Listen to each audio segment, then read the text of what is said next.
امام شافعی رحمۃ اللہ علیہ سے کسی نے پوچھا کہ آپ نے اللہ کو کیسے پہچانا؟ فرمایا میں نے شہتوت کے پتے سے پہچانا۔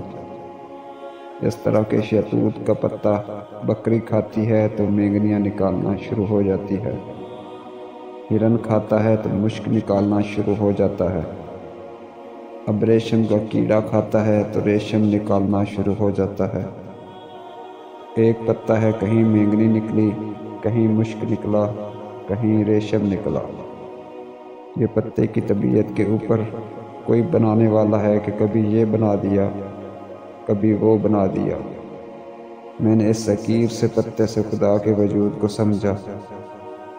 اگر آدمی سمجھنا چاہے تو ایک پتے سے خدا کے وجود کو نکال سکتا ہے، اور نہ سمجھنا چاہے تو انبیاء علیہ السلام ہزاروں دلیلیں پیش کرتے ہیں، رات دن معجزے دکھلائیں، نہیں سمجھتا۔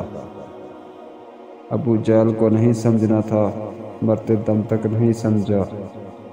ابو لہب کو نہیں ماننا تھا، آخر تک نہ مانا، اور مان لیا تو صدیق اکبر رضی اللہ عنہ نے، عمر فاروق رضی اللہ عنہ نے۔